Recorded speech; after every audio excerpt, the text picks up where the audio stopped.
Why, hello there. Happy Tuesday as I am streaming this. Couple of programming notes, nothing to panic about. If you haven't gone into the YouTube channel community tab, you will not have seen the fact that I have tentatively scheduled the first Logan's Run project stream for next Monday. So you have next Monday to get Logan's Run watched, take copious, super detailed notes. Hey, Lincoln. Hey, Elfbait.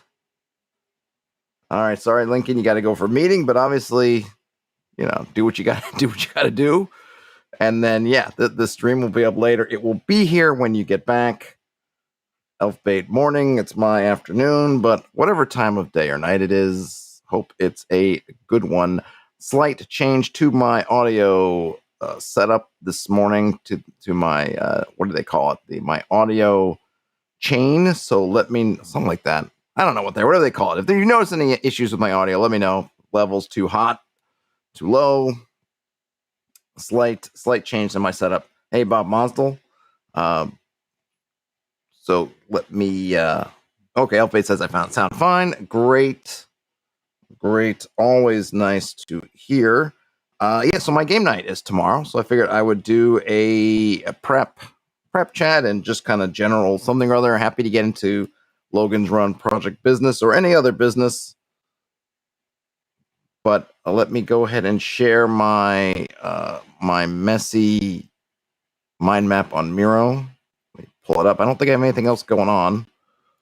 So I'm just going to stop wasting time. It's too late for me to stop making sense. I stopped making sense ages ago. All right, let's see. Bam! All right. Let me see. Should I do a little recap? It's always hard to know who's watching these versus who's watching the other ones. There were two highlights, or two bits I highlighted from last session that I ran. There we go. And let me know if that's too small to read. I'm sorry if you're listening to this later in podcast form or you don't have the screen open. I will try to make things audibly or make the audio make sense. In this case, we're looking at my mind map, which looks a lot like a whole bunch of scattered spider webs tentatively chained together. Two highlights from last week's session that came out. New elements. One was what I'm calling right now the old road, which the party posited was a heretofore undiscovered or perhaps lost passageway through the hills. They had previously been making their way slowly and with one step forward, two steps back, but in their own way towards the Caves of Chaos, which are located essentially in some hills, but separated from, if the main town and everything they're in is on one side of these hills, the feature of the Caves of Chaos is kind of within this kind of hill country, hill lands, but it's separated by the first line of hills, or at least one line of hills from where they are. The first time they did is they went down, and there's a river that kind of crosses through these hills. The first time they were getting close to doing is they went down by road, crossed a bridge to get to the far side of the river, then followed the river back up into the hills, and then saw where there was an old fording, or I'd say old, but a fording area with an old road that ran further into the hills towards this area, the Caves of Chaos. There were there was a forest there that blocked them, that gave them a lot of issues. So they didn't really get further than that. But as they were thinking about it, they thought, if this road comes, this fording, crosses the fording, maybe it continues through in some way. Therefore, if we can find that crossing point, if it still exists, if it's still passable, if we could find that would give us a nice shortcut to moving into this area without having to make a big loop coming around and up, which seemed like a great idea to me. I actually hadn't thought about it. The whole concept of the ford really just came out of me fumbling, which will often happen, is I'm caught in a moment trying to think of something. In that case, it was they were on friendly terms with the wolf people, Who knows if that'll still be the case after the events of that last session. You can listen to the recap. I don't want to get too far and turn this into a recap session, but that relationship might be in flux. In any case, they kind of had gone to the Wolf Folk, and I really felt like that the party was kind of begging for an adventure hook. Really, like, please, how can we help you, please? So I thought up something. I started thinking about it, and I had Keep on the Borderlands was staring at me from the pile of stuff that's behind my laptop screen. So I said, oh, well, they were looking for a new home, which they were. So the leader went out with a couple of guys and said, okay, we're going to scout out. We think we found something. And they kind of came back and we're doing some scouting back and forth. We think we found something. It was kind of over this ford of the river, because I had established that the wolf people, where they were temporarily, was on the town side of the river. I said, oh, it's on the far side of the river. We found this ford, and but somewhere past there, they never heard. Their leader and group had kind of gone off to do maybe more expansive scouting, or maybe even setting up a camp point, initial camping spot, settlement spot. And at that point, they never came back. So that was the information that was communicated to them that kind of got them rolling. So I hadn't thought of this fording point in any larger sense than that. But then there was the fording point when they got there, and they had something that they identified. I said, okay, well, if there's a fording point, potentially I was going to have ruins over there. And okay, so maybe it makes sense. It makes sense to me that there'd be a road from this ford inland. So then I had them say, okay, from this fording area, there's a road. What I hadn't thought about was backtracking, going the opposite way. Well, if you follow the road from, say, the Caves of Chaos and where these ruins and things are going to be, and you follow it back to the fording area, would it just stop there? No, it probably would keep going somewhere. So it made sense when they said, just kind of talking amongst themselves, hey, yeah, we should try to find where whatever that crossing is, because good chance there it'll lead here and leading on, so on and so forth. So I've called it the Old Road. I don't know if it will have another name. This name will probably never get surfaced in this form to the players anyway, but when I see that in the mind map, I say, oh yeah, that's right. That's that Old Road. And I tried to make some connections. I'm using these. I got to change the shade of green here on the mind map, but you can see I have these green dashed arrows. And also, in trying to get a little bit more organized, I've decided that if I'm doing spatial relationships in some way, some kind of connection geographically, I'm going to use these green dotted arrows, arrow paths, to signify that. So in this case, Nobbs Hill is connected to the wilderness. The wilderness is connected to this old road. And the wilderness in here is just a catch-all for anything that doesn't have a specific kind of name or function. So Nobbs Hill is a settlement. Nobbs Hill basically is planted in the quote-unquote wilderness, and somewhere in the wilderness is this old road, which then leads towards the Caves of Chaos and this Withered Wood, which is those woods that gave the group a lot of problem. Had some mists that came out in the night that would choke you, kill you if you stayed too much. They discovered that somewhat the hard way. So that was their new plan, which makes total sense. And I guess if I was going to take a lesson or something to impute from this whole short story told extremely long, it's a little bit of that collaborative world building. Maybe they don't know they collaboratively world built that for me, right? They didn't sit there and say, I am putting this on the map now that there's a road here. But they said something which logically and everything else to me made perfect sense. Now, I could have just said, well, no. Sorry, I didn't write it on my map, so it ain't there. But it makes sense. And it's giving them something that they're aiming at, and I can't see a reason why what they're saying wouldn't be there. To me, it ends up, just given the data that's out there and given everything that I had that exists in the fiction, it makes much more sense for it to exist than it does for it to not exist. So I'm just going to make it exist. And then they haven't gotten anything that's going to be contradictory, right? There's nothing that they've encountered would say, oh, well, this couldn't have been here because I'd already placed something else there that they've actually experienced. So I'm just going to make space for it on the map and pencil it on in there. And I think that's a good thing. I guess if I was going to say, hey, what am I doing well in this moment? It's being, and I mentioned this in the video long time ago. I think I call it be flexible. Be a flexible world builder is just that, right? This thing has come up. It makes perfect sense. Is there any reason why it shouldn't be there? No. Would I have to really kind of start to do some kind of mental somersaults to make it not happen? Yeah, I think I would have to come up with, well, where would the road go? Why would you just build a road from one side of a ford to the ford and then not continue going? Because then you don't need the ford at all. If you never meant to cross the river and keep going, the ford doesn't make much sense, right? Why go there? Why build your road to this area that specifically is good to cross the river if you never mean to cross the river? So the road's there.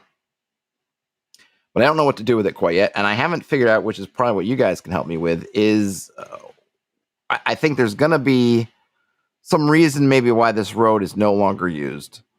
Maybe there's some kind of fortification that's been taken over by something. Maybe it's haunted. Maybe it's sunk down into something. Maybe it's through some nasty terrain now. We have to figure out why has the old road been forgotten. Now, to be fair, taking that road into the hills itself there's nothing there right now for anybody to find, unless you're an adventurer and you're trying to find those ruins, and or the caves, and given the withered wood and what it does to people, and the fact that there's nasty, monsters in the cave, in the hills, and nobody's found any mineral deposits or anything of value there. There's a few reasons why the road might no longer be in use, but it probably would be in living memory. And though I guess also, to be fair, no one's asked about it. So the one thing the players didn't do is say, oh yeah, there must be a road. This road must lead through. Let's ask around. So they didn't do that part. So but maybe I would wonder, well, why isn't it more prominent? Why is it when they take the road that is well-traveled, was there not, or at least an unmentioned, say, T-junction that leads this old road? So I got to think about why did it become disconnected, right? What about this road made it fall into enough disuse that it's overgrown, or at least further into the more areas that are now at least settled or currently settled? Why isn't it used anymore? So we got to think about that. But that's a lot of fun stuff. I imagine that maybe at the base of the first hills, where it starts to go into the valley in the hills, I could definitely foresee there being some kind of watchtower. Maybe even if there's if it really comes to a narrow sort of pass, we can imagine there being a gate or something else there. And then, of course, we might think about what might have been keeping out at some point. Was it keeping something in? Clearly, the original builders, that original culture is not there anymore. So what has taken up residence instead? Have the cult, the folks that control the Caves of Chaos. I already showed them once, so the players didn't really recognize it. I did show them most using the road, not at the ford point, but where the road hits the forest. They saw them coming on, saw some individuals they didn't recognize moving into the wood using the road, in fact, having a wagon on the road. So maybe there's something there for them. It wasn't just a one-time, we captured a wagon, so we're bringing it, but it's something, maybe it's a supply point for them. So there's some other thing there. So we got a lot of interesting things we could think about as to be on that road that could be an obstacle. And in fact, in the way that the party's going about it, is they actually wouldn't even hit that obstacle right away. So I do have time to kind of flesh it out, because they decided to do what you think was smart, which was to find where the river kind of comes into an open area right next to the town, Nobbs Hill, where they are located, is right by the river. So they just follow the river into the hills that way. And so they're thinking, okay, we're going to follow the river from this side, and then we'll hit that forward area, which, smart. None nothing. Says, what's in the region? Some ideas that could lead to a ruined city or ancient huge bridge that collapsed, giants or the cult destroyed. Can't be rebuilt until they are killed. Let me see. Let me see if I can pull up I just have a very rough map. I really need to redo this map, because I'm not satisfied with it, and I did it really quickly. I think in Incarnate at one point when I was just messing around with Incarnate, and I wanted to give the party a rough idea of where they were. Let me see if I can dig it up. But really, there's no specific. So there's kind of the, settled human culture that's there now, this Viscounty. This is all part of the Viscounty, though it's not, it's only nominally under the Viscount's control. He doesn't have an active presence in the hills. He's really just controlling the couple of settlements and the road. So nominally it's in, they would say, oh, this is in my borders, right? They would act protective of it, but the the truth of the matter is this is not, it's kind of it's claimed, but I guess unsettled country, if that makes much sense. Let me see if I can pull this into Miro. So I got let's see, can I do something? What can I do here? Can I put an image icon? Where would be an image? Stickies, capture, wireframe, charts.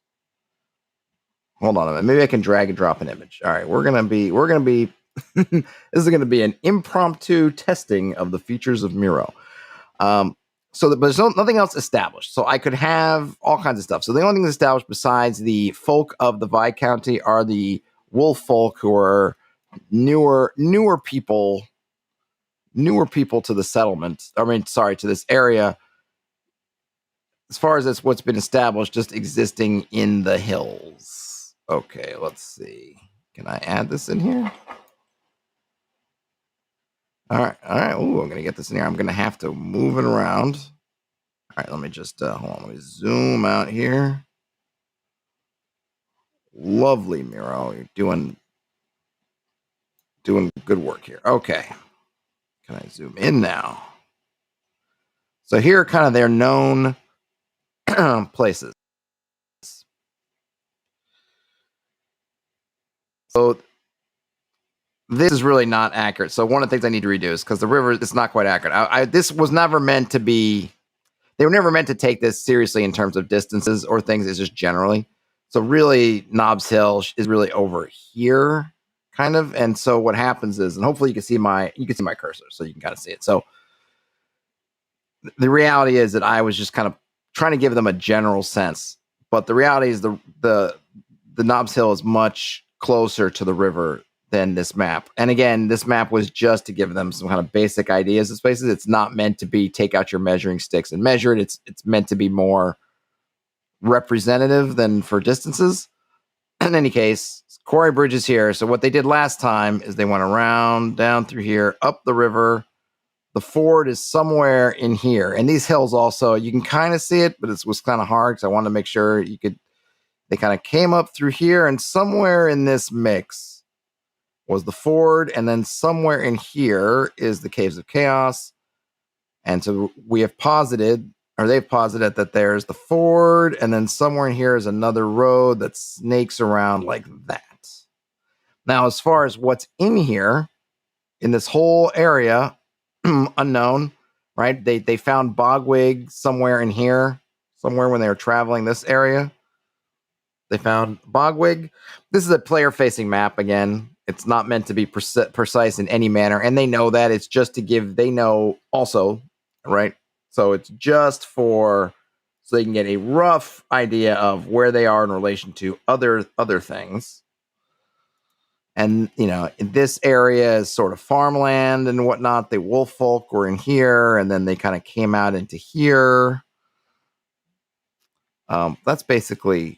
And really, in the extent of where they've been, is everything they've done so far has pretty much been in this kind of circle. They've been up here, they had some, and they've kind of been in here, right? So everything they've done pretty much so far, other than going into my kind of Feywild area, has been contained on this map, and they've just been kind of bouncing back and forth.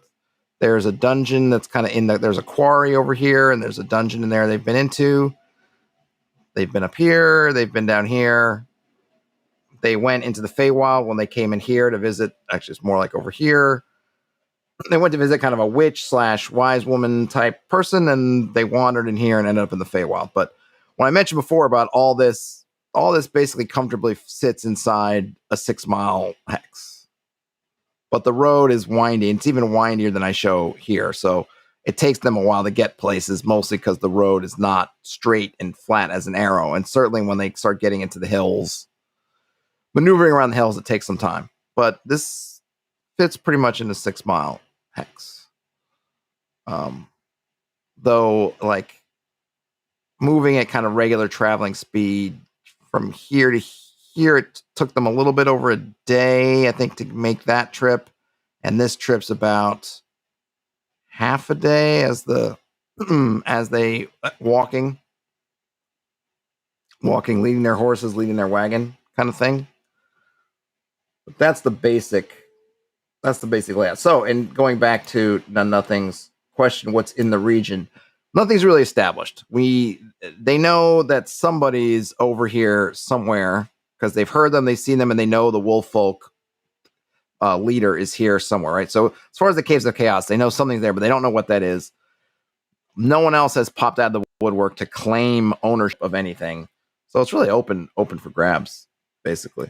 Let's see. Nothing else says, does the old road lead west deeper into the Chalco Hills across the river from Knobs Hill? Right. Yes, it does. So what they've seen of the road is basically somewhere in here that ford. Can I draw on this? Let me see if I can draw on this. Can I? Well, that would be awesome. What's that? Hold on. Let me just, again, into Miro. Let's see. It's a good color. Let's call it purple. Is that the size of the thing? No. Or maybe it is. Hold on. Let's see. All right. So let's see the sort. Oh, this is going to be good. Oh, now we're talking. All right. So I'm going to let's just put some dots here again, and this river is not really that wide. It's not terribly wide as this would say. So that's the ford. We'll just cut some road in here somewhere. And then over in here somewhere, we've got kind of the woods and then the caves. Ooh, look at this. Look at this art. I'm sorry, audio, if you're listening to this later. I'm sorry, audio folks. You can't appreciate the wonders of my artistry with these pens. Hey, Dave Mills. I think I should be able to throw some text on here, right? Can I? Oh, Brillogs. Old. All right, I'll have to.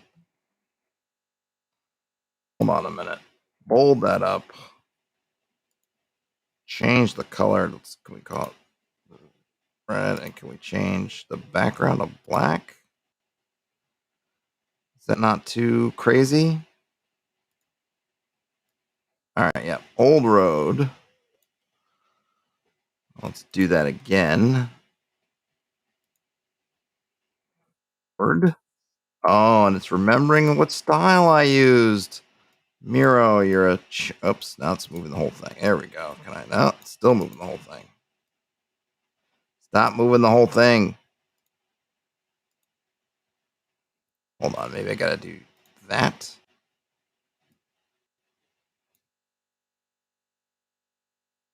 Keep it clear. And over here, we've got Caves of Chaos. Okay.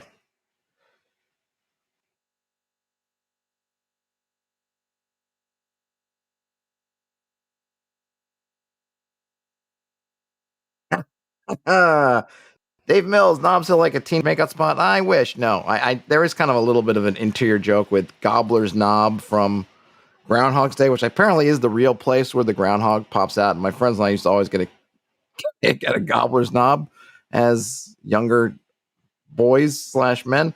No, the story is that there was a giant called Knob who lived on the hill, and the the forebears, the sort of mythical, legendary ancestor of the current Viscount, was the warrior who bravely came up, defeated the giant, and took the hill for himself, and founded the town there.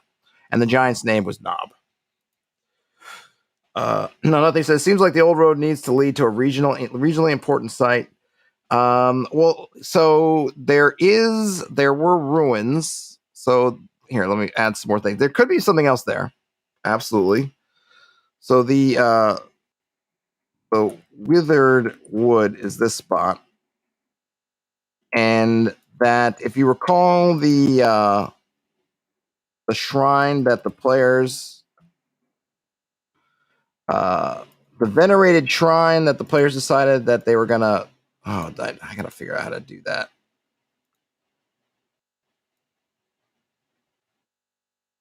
There were shrines, one of which the players decided to mess with. That was a safe spot inside the Witherwood, and they. I don't know if we could see that very well. That didn't work. I moved that. Okay. There we go. Maybe I can make this a little bit bigger.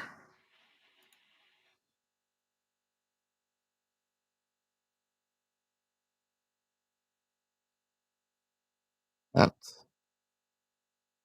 was in there. So that could be the ruins. I imagine the Caves of Chaos would be something that would have been different uses. That itself could be the ruins. But yeah, I'm happy to think about what there could be. Definitely be something else in there. There's certainly room, anything in this whole area for there to be something for them to run into. So let me just make a notation. I really like being able to annotate stuff on this. This is really killer, Miro. Wasn't even expecting it. What are we looking at?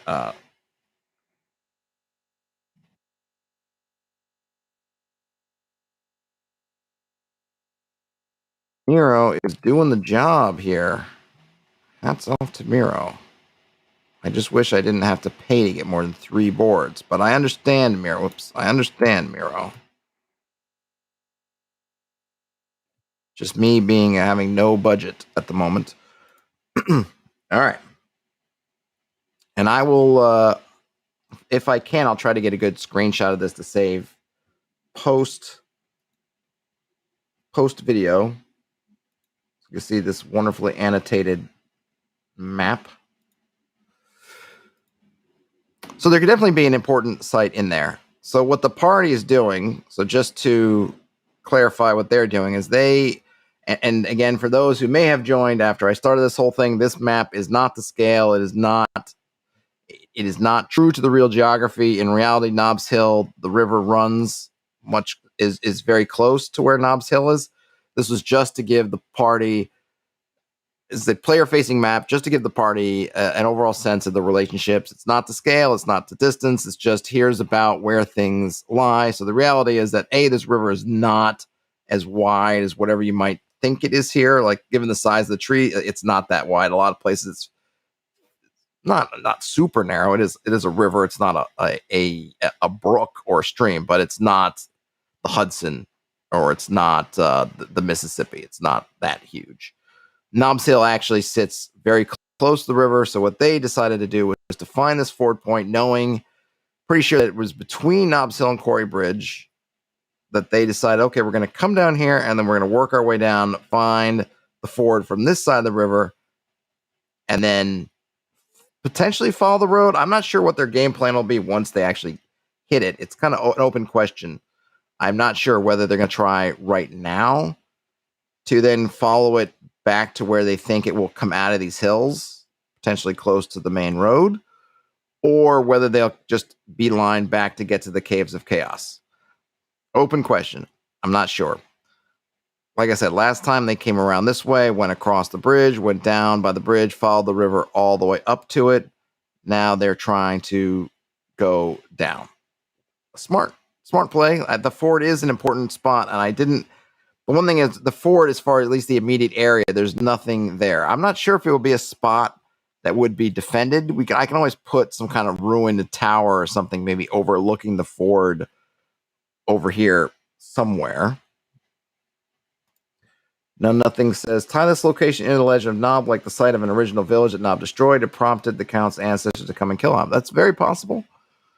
There could definitely be something. Let me make another. No, where can I put some? See if I can just move this aside. No, don't want to do that. Move this aside. There we go. And let's see. I'll turn off this formatting to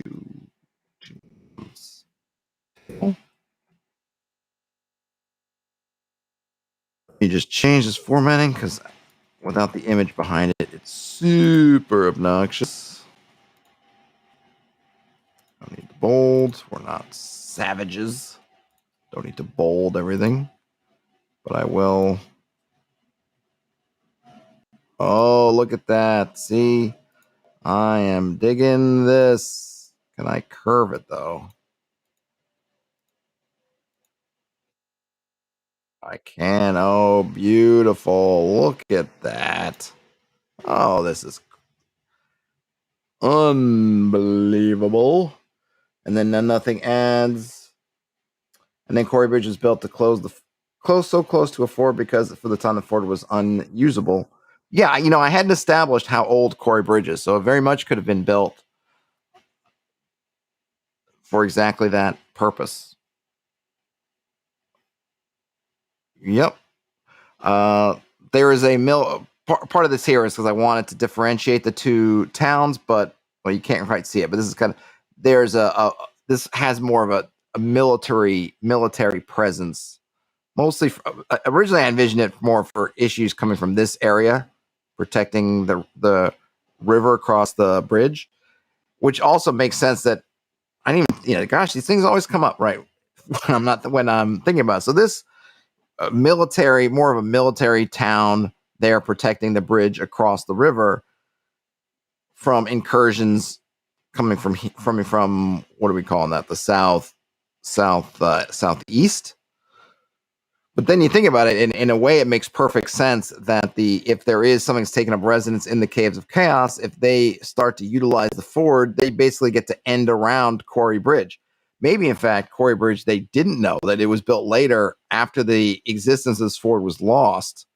So they built the bridge, they do all this stuff, but now this is getting rediscovered, and it gives whatever forces are moving along essentially off screen, kind of, so to speak, off the map that are coming in, as a temporary settlement taking over these caves that they found, and they're going to use that and then stream across the ford using the old road. And now they have totally made it's one of those great military, right? And you could see in the annals of some kind of future history if these evildoers they had control, the history books would put and say, look what a smart thing we did. There was this important bridging location, but we found this forgotten ford, and so we set up shop and we built up our strength in these caves, and then we burst across the ford through this thing that they had forgotten about, and we're completely able to bypass this protective fort, this Maginot Line, if you will. Actually, it makes a whole lot of sense. So it kind of works either way.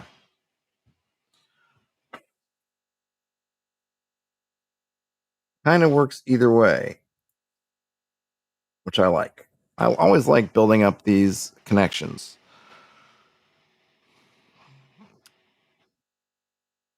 Well, that's where that is. And then also somewhere, and because this map doesn't zoom, the wolf people are also somewhere in here.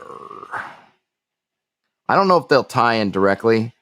I'm enjoying keeping them. I mean, obviously they're on my random encounter table, so who knows wandering monsters when they might just show up. I don't know if I could do it randomly, but I probably wouldn't put them above the road because I want them to be. I like it. I don't want the party. I prefer if the party not run into them quite yet. Though, like I said, if it's a wandering, if they come up on the wandering table, it'll be all on encounter too, and add to some interest. And we also don't forget, or I think I'm not sure if I mentioned it, but Bogwig's Bunch is also down there because what I decided was when the party in there, they had the meeting with the Viscount. Fane sits because he's a coward and get into it with the party when he felt like the party was coming in on a high. given they'd killed one of the wolf folk. But one thing he did do is he gathered up some vagrants types, but more hardened types, folks with actual adventuring experience, and set them off with a couple of sort of errands. One of which is if they could ambush and kill the party to do it, which seems like it failed. They were hoping to lead the party into an ambush spot. The party, at least at first blush, didn't bite on that, so that might have failed. The second thing they might do is actually try to get some wolf folk pelts for themselves, get on the leaderboard, so to speak, because the party in some ways took a little bit of Bogwig's thunder when they captured that wolf folk. So now the next thing would be is, oh yeah, those guys can get the wolf folk, we can get them too, and do that. So they're on the loose out there in the hills. Also, the party was content just to follow them for a while, and the party was even was open to working with them, though the Bogwig's bunch kind of laughed that off. But they were hoping, Bogwig was hoping that the party would kind of follow them, they'd be able to ambush. It doesn't look like it's going to happen, so they're on to other business. If the party, again, where I left it, the party had that choice whether to keep following the river or to follow Bogwig's bunch. They might still decide tomorrow to follow Bogwig's bunch. They left it last week with the idea they were going to follow the river, but they could change their minds, so the ambush might still happen. No, that says good idea. The party hasn't forwarded not to it. You could have people free on PCs mentioned because they realize the bridge can't protect them anymore. Yeah, it is a fun thing, right? Especially if it's met with panic. I mean, that could be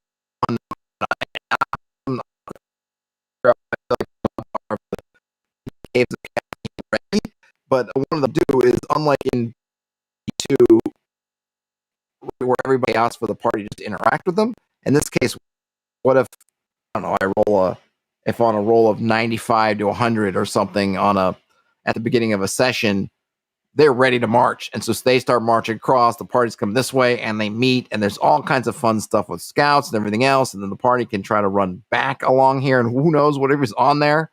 But now it takes even different meaning because the party can't even really spend a lot of time messing with it. They just need to get past it, and then everything mustering. Oh no. All right. Audio's cutting out.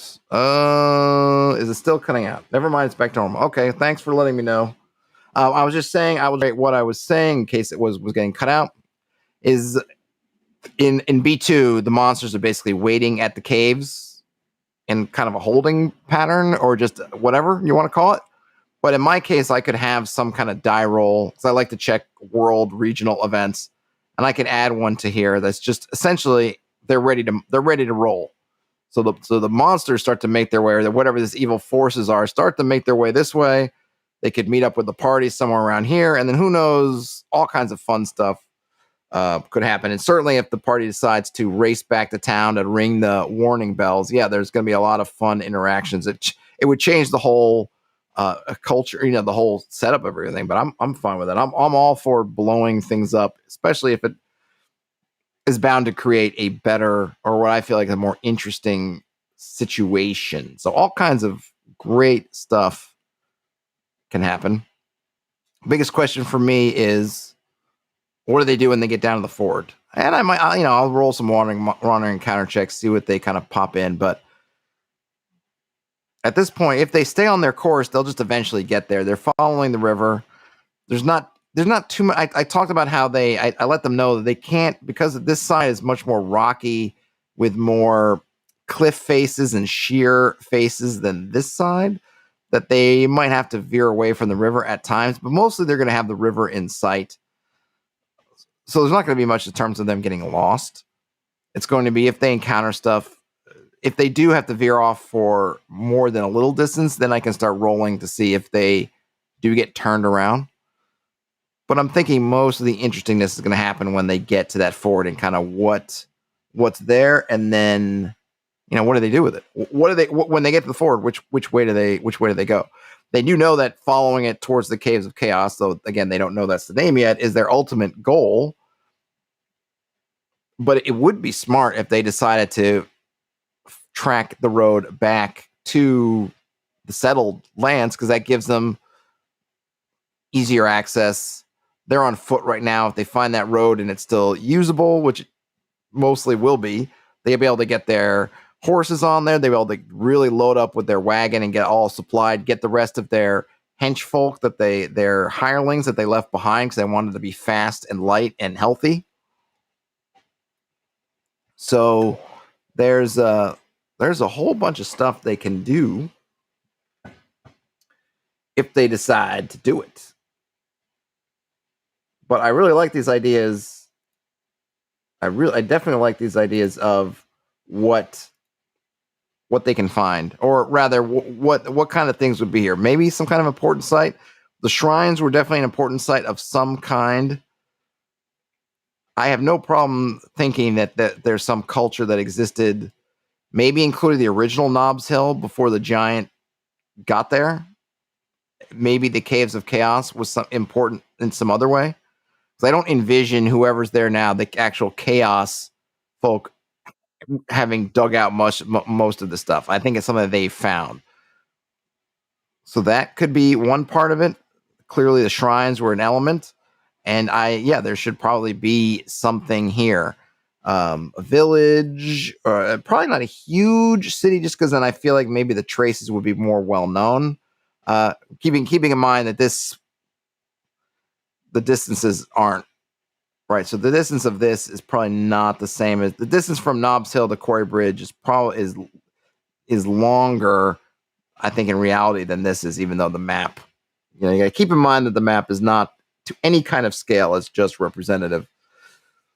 So this is not a huge distance, but given valleys and all kinds of interestingness, there's all kinds of nooks and crannies that could be in there. It could be some watchtowers. I'll make some notes in here. Let's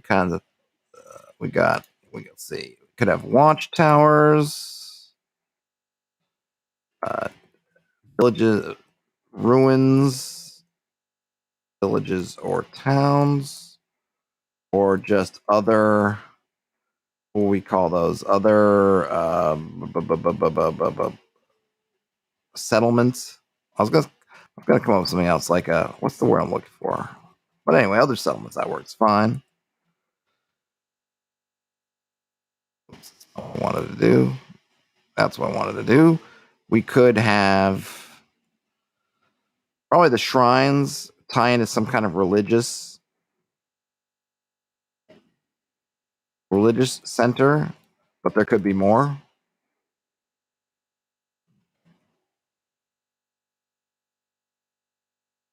What were the caves, right? Were the caves the original population, the main population center, or government center, or something else? Ugh. Spelling, please.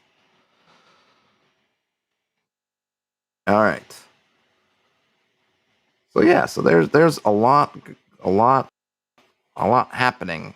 I definitely think watchtowers or some kind of, if this is where, if we're looking at, here's this some kind of culture that lived in the hills themselves, that's just what they favored, then there would most likely, if this was their main road, it would certainly make sense that there are towers. They haven't been so they've been on this side of the ford, the east side of the ford. They haven't really been on the west side. There could be some kind of village ruins there that were just so overgrown that they just were easily dismissed.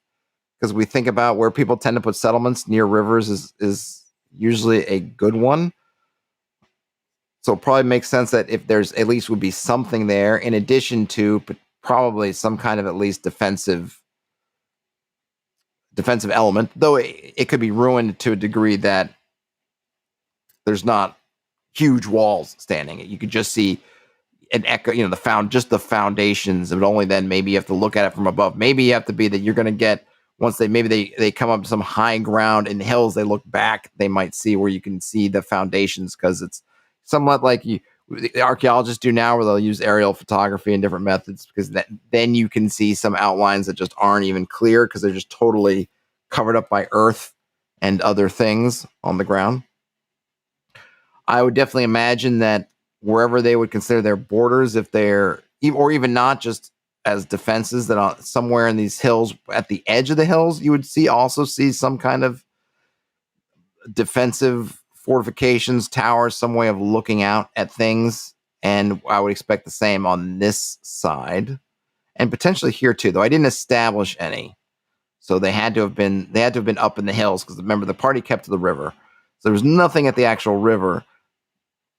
But we can imagine, and since they didn't actually go up and systematically check, it's still possible for me to insert some sort of boundary border kind of territorial markers or defenses, or just places for them to scout out anybody coming at them.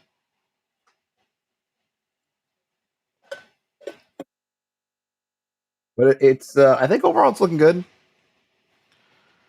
I'm really happy that Miro allows me to really get in here and annotate these drawings. That's I feel like that's a great takeaway. But I have no idea what this culture would be. I'm kind of interested. So if I wanted to go, I have a dwarven player. So one of the player a dwarven. The player's not a dwarf. His character's a dwarf. And the dwarves, like the rest of the Fae, are originally from this Feywild area, and they all kind of take on different elements.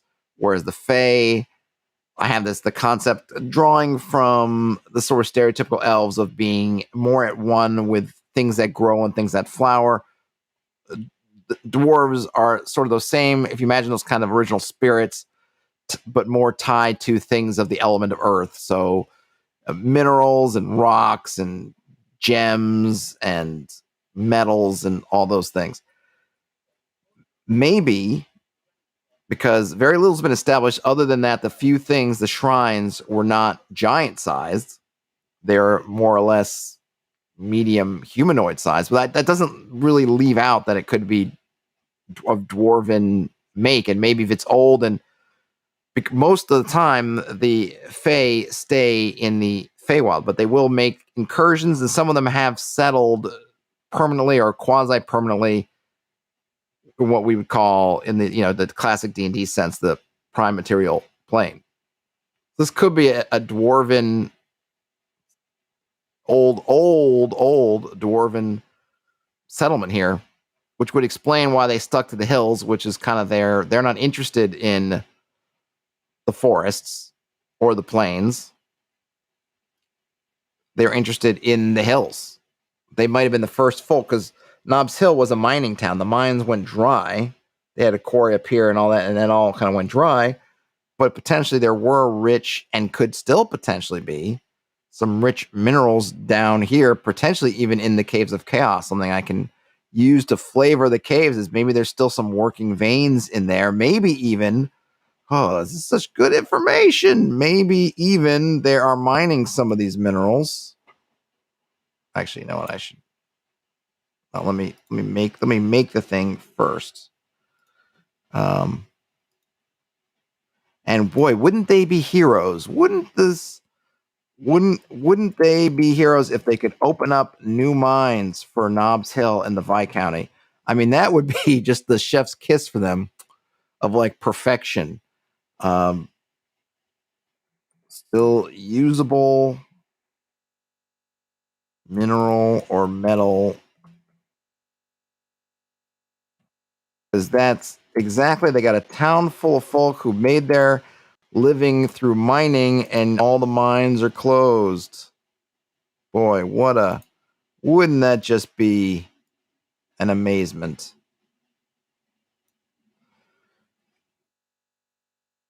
Ovaltine Patrol says an old gnomish uranium mine. Could be. I haven't really factored in gnomes, but it absolutely could be. I don't know if the size of the shrines, it doesn't matter. Even if the shrines were slightly big by gnomish standards, or by dwarven standards, can make it work. It could be. It could definitely be. I'll just keep writing in here. It could definitely be more unusual. It doesn't have to be more unusual resource, perhaps. Definitely be something more interesting than just, though, even if it were just mundane minerals at this point for the town, that would be just, I mean, you talk about, if they think that killing one wolf folk that have got the party scared would make them heroes for 15 minutes, if they were able to somehow open up some new mines for them in a way that's safe, assuming they could kind of clear it out and make it safe for them, I mean, they would be. I mean, the people would want to just replace the Viscount with them, and they would kick the Viscount to the curb and install the party in a heartbeat if they could. If they could make that happen, they would. That would. I mean, they would own the town. They would own that town. Of course, how would they be able to do that? It would take a lot of doing and a lot of work. But certainly, if they were to discover some of this stuff, then that could definitely, I could see that entering into their long-term plans. Of course, how they discover these things, very interesting. It certainly, we would want to factor, right? We want to feed that into this, especially if it's unusual. Yeah, and not that I want to necessarily go this route, right? But imagine that this was mithril. These were mithril mines. Traces of such, whether it be physical bits of mithril or maybe it would come across in carvings or sculptures or statues, something, right? Something you want to make sure, right, feed it in, because we would, if these were mines, which now just makes a whole bunch of sense. Man, I love things just start making sense when you're able to just talk it out. I really encourage folk. As my bandwidth dips really poorly, so hopefully I'm not cutting off again. I really got to encourage folk if you can, and it's just so wonderful that I get to have these chats. And I'm not saying this facetiously or in any way. Is that the mere act of talking it through and being able to listen or read comments from people, you just come up with your just ideas just get stronger. And even if I'm just talking it to myself and no one's interjected from the chat, just I feel like just audibly doing it I can do this in my brain, but I don't feel like it kicks off the same process when I hear myself actually say it. So thinking about it, suddenly I'm going, oh man, this just makes a ton of sense. So having the caves be mines that are potentially still fertile but got lost, potentially because of old Knob back in times immemorial. Though there's more stuff about Knob that I haven't gotten into. Because one of the other things was there's the concept that the story of Knob the giant was actually false, was actually something that was created. They've gotten hints of it, but that out of the quarry, one of the first things that happened when the new folk started was a walker, basically imagine a War of the Worlds style walker, came out of the quarry, the pit that was once the quarry, and it kind of rampaged through the town, went into the forest, disappeared. And when they delved in there, one of the things that they found were these, as they were going deeper in, the nature of the art and stuff changed from going from on the highest level, the kind of easy, and I haven't been using necessarily classical underworld levels here, but basically the stuff that was closest to where the surface where they came in was the stuff they were seeing was a retelling of the tale of Knob as a giant, at the giant, and defeat the giant. As they got deeper in, they passed a point, getting in some areas that were clearly locked down, at least as far as the outside world, mostly.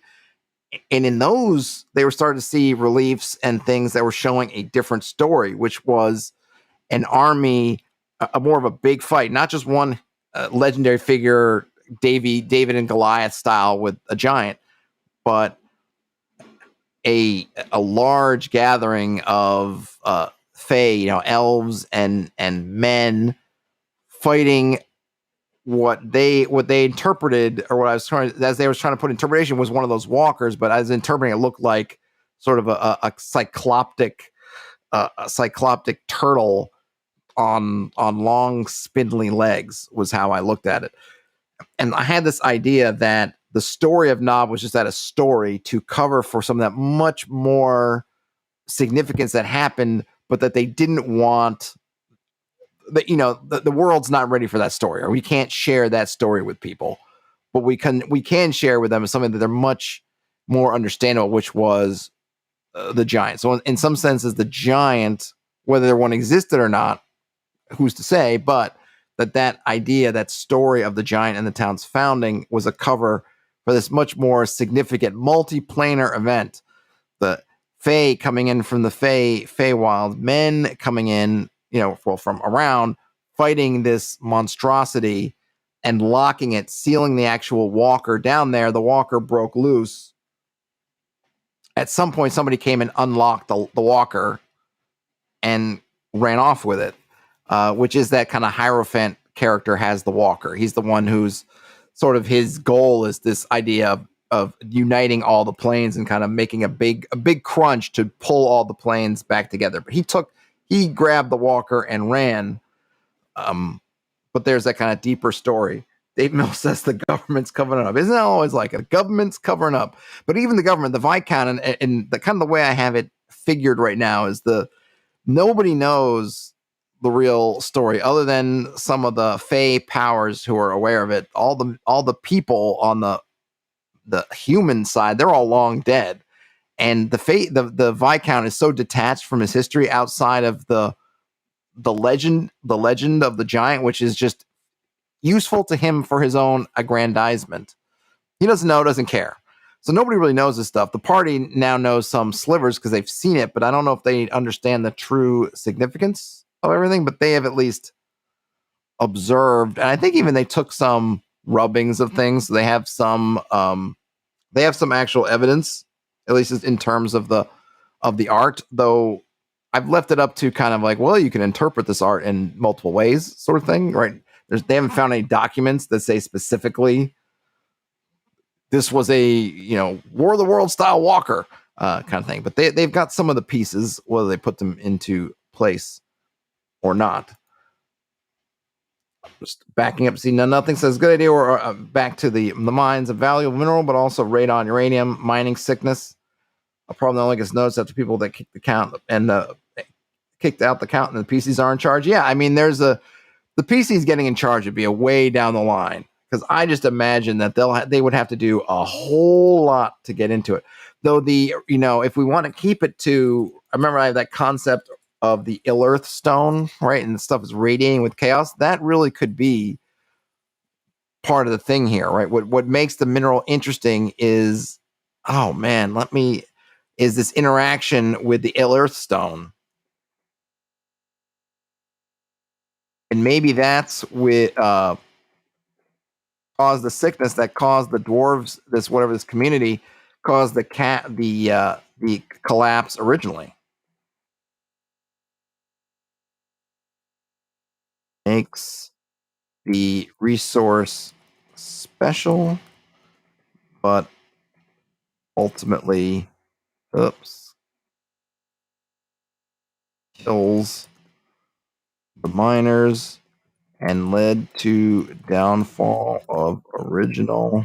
I'll put parentheses and quotes, dwarven mining culture? Question mark. Oh, look at that. We are playing with gas now, fellas. We are playing with fire. Zoom out. All right, so that's not too small for me with the glasses on anyway. At least now I can see the whole thing. Okay. Man, oh man, there's just good stuff up in here. Can I get rid of you? Can I move you? No. No, I literally want to move you away. No, you. Oh, okay. I'll figure that out later. Maybe if I go, because I know if I go into full screen presenter mode, I don't think I can edit anything. All right, so let me just. Okay, so there's nothing on one side. All right, I was going to put you here. There we go. Yeah, this is incredibly great stuff. Nothing I can credit for Ill-Earth Stone. It's from a Kevin R. Donaldson series. The The Thomas Covenant series. It is a great name. I will have to find a new great name because it is really good, but I can't take credit for it. Look up Stephen R. Donaldson. The Chronicles of Thomas Covenant. There might be more series. The ones I read back in the day, which I should go back and reread at some point, there were 2 of them. I want to say it's like the second book in the first series is called The Ill Earth Stone. I need to go reread it, but it's good. Yeah, and it's a great name. Absolutely. I wish I could have come up with that name myself. All right, so it looks like we're coming up to the end of the hour. I got a ton of great stuff to throw at folks. Any last stuff in the chat before I close it down? And before you guys all bail out, please give it a thumbs up if you don't mind. And of course, if you felt it thumbs up worthy, I don't want you to be deceptive. And if you happen to find your way in here and you're thinking, hey, I like this cat, I like this chat, subscribe. You get notified when stuff happens. There's that bell, I think, if you want immediate satisfaction of knowing when stuff gets posted. And then you can interact with me in the channel, community channel, where I will post updates and some such. Anything left in the chat? I feel like I got a lot of cool stuff done. And again, I won't say again. I always say again. There's certain words I'm trying to become a better streamer, a better orator as far as these streams and videos and all this stuff. And I notice there's some words I tend to use over and over again, connective words. So again, I'm trying to cut them out. So you might listen to me back up to try to rephrase something, not so much for editing purposes, but just to try to practice eliminating those connective words that aren't necessary. You will notice that a lot of the stuff here it's very general, and I'm okay with that because really what for me, the prep that works, keeping in mind that my games are short. I wish I had longer sessions. Right now they run 2 hours, maybe a little bit more if we're lucky, sometimes less if it's normal or just slightly unlucky. Gives me a lot of time. It doesn't give the party a lot of time to churn through a bunch of stuff.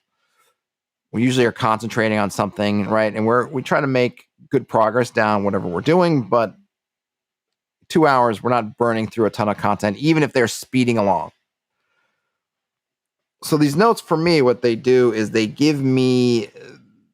unlock those bits in my mind. If you imagine, and I don't really use this technique, though I think it's a cool one, or maybe I do in my own way, like I think I saw it in Sherlock Holmes, other things, you kind of have your mental museum or something, you're locking away these bits of information. The text helped me unlock those things. So tomorrow night, even if I don't look at this again, between now and my session, I can pull this up a few minutes before my session and I'll read through these and it will unlock. It'll be that line that leads me back to my thinking. Oh yeah, this is what I thought. And then say the party's exploring there. I didn't actually come up with, we were thinking about, well, what kind of site? I say, okay, there's watchtowers, might be some ruins, might be some other stuff, but I didn't actually define what they are. But I've got this idea of, dwarven hills, some kind of maybe a special mineral. So those will be kind of bubbling around my brain, and then I'll use something like the Sandbox Companion. I can roll some dice, and I'll have these elements, and then I can be able to take those and sketch together in my brain. Okay, from my notes, I had dwarven, weird mineral, potentially, and then say Sandbox Companion gives me some kind of ruin, and maybe I'll generate some other kind of element I want to throw in there, and then I'll put it all together in my head, put it out to the table, and then I'll write my notes from that. That works for me. I can run with that for a fair amount of time. And if I have enough pauses where I can flesh things out in my brain and get things settled, that'll work. For other folks, you might need to do that in advance. If I had more time, we could sit down and I could roll through some stuff in D30 now. Maybe if I have time, I'll do that before my game, just to kind of have it ready, since I'm 99.9% sure that they're going to hit it tomorrow. So this is I'm not presenting this as sort of my guide to how you should prep. This is me prepping my game. If you're able to glean something from it for your own processes, great, right? I'm not being opinionated to say how you should do things, just kind of how I do things. There are definitely gaps in there and things that you might look at and say, the way that you run games, Todd, you got all kinds of stuff missing, pieces you are missing. But for me, it tends to work okay. And then I have all the wonderful tables and things to fill in all the gaps. And I do like being surprised. I kind of like not knowing exactly what the shape the runes are going to look like. And then I'll roll on some tables. Maybe I'll get something odd and I can kind of weave it together. I like that. But, keep that in mind. I'm not trying to tell folk this is how you should do it. Just how I do it. Ovaltine Patrol came in late. You like what you heard. Awesome. But all right. I am done for the day. Not sure what I'll have going on tomorrow. Just to reiterate, if anybody came in late, like Ovaltine Patrol, if you didn't see it in the community tab of the YouTube channel, the Logan's Run project will officially start. The first stream on that will be next Monday if everything goes according to plan. So you've got 6 days to watch Logan's Run and take your notes and get ready. Obviously, if you can't, don't worry. But if you can, just help keep me in check. That would be awesome. The first episode will probably be in more general stuff. Talk about if we're going to lean on a particular rule set. We're going to be using Worlds Without Number, at least originally, or to start for the tools. The campaign prep mechanics is another way to, in a sense, review the materials by actually putting them. I did the whole reading, 9 hours worth of reading through them on the channel. So now it's time to actually put them into practical use and see if it holds up the way it read like it should or the way I thought it should. I'm definitely open to bringing in outside elements where you don't have to stick merely to Worlds Without Number for any particular reason. That's just going to be kind of and they have a sort of an opinionated route to take and method. So we'll run down that methodology, but where we either want to or need to outsource to other things, we'll do that.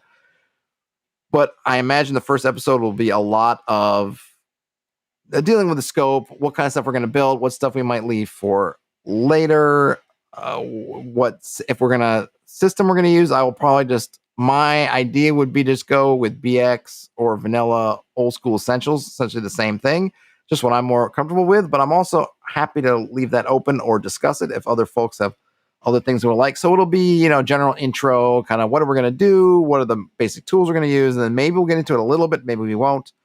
That will be Monday. Friday should, again, be one of the Reddit read-alongs, but it's only Tuesday, so we got a lot of time. Between now and those two that are essentially locked in streams, not sure what I'm going to do, so let me know in the comments wherever you are watching or listening to this, and you can respond to me and on Twitter, which I will throw back up here at Hex Pressman, or I'm on Reddit. I'm all over the place. You can find me. If you need to find me like the A-Team, you can find me. Let me know what we should, what you're interested in, what we should talk about. But other than that, everybody have a great rest of your day, night, whenever you're watching or listening to this. Thanks as always for hanging out and helping me out and joining me. Cheers, game on. Talk to you later.